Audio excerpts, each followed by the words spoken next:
Serial Anupama में प्रेम राही को सच का आईना दिखाता हुआ नजर आएगा।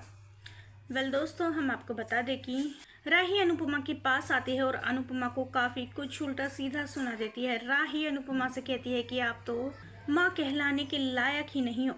आज से आपका और मेरा रिश्ता दुश्मनी का है। आज से पहले मैं सिर्फ और सिर्फ आपसे नफरत करती थी, लेकिन अब आप मेरी दुश्मन हो। मैं आपसे बदला जरूर लूंगी। आपकी जैसी माँ तो इस दुनिया में हो ही ना तो ही सही है।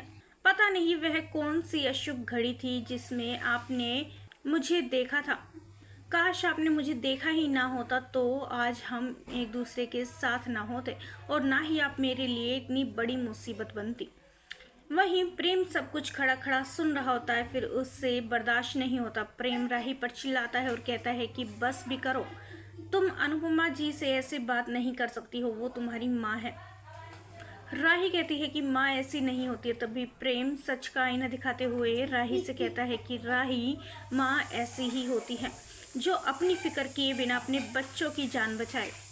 तुम्हें याद है कल कितनी तेज तूफान आ रहा था और तुम इतनी गहरी नींद में सो रही थी। अनुपमा जी तुम्हें जगा रही थी बार बार अंदर जाने के लिए, लेकिन तुम हो कि घोड़े बेचकर इतनी गहरी नींद में सो रही थी कि तुम्हें उनकी बोलने तक की आवाज़ नहीं आई। और फिर जिस झोपड़पट्टी में तुम सो रही थी वो ऊपर से गिरने वाली थी तुम्हारे ऊपर, लेकिन अनुपमा जी ने तुम्हें बचा लिया। वो तुम्हारे ऊपर आ गई और वो झोपड़पट्टी अनुपमा जी के ऊपर गिर गई और उन्होंने ऐसे जताया कि उन्हें कुछ नहीं हुआ, बल्कि उन्हें काफ़ी चोटें आई थी। ऐसी होती है माँ जो अपने बच्चों को एहसास तक ना होने दे कि उनकी वजह से उसे चोट लगी है। अब क्या कहोगी तुम अपनी माँ के बारे में?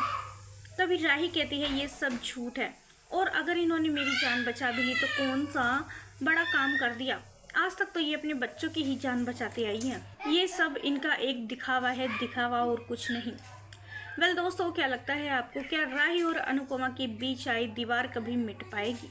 हमें अपनी राय कमेंट्स में ज़रूर बताइएगा, और नहीं किया है चैनल को सब्सक्राइब तो जल्दी से कर ले, जिससे सीरियल से जुड़ी सारी अपडेट हम आप तक लेकर पहुँचे सबसे पहले।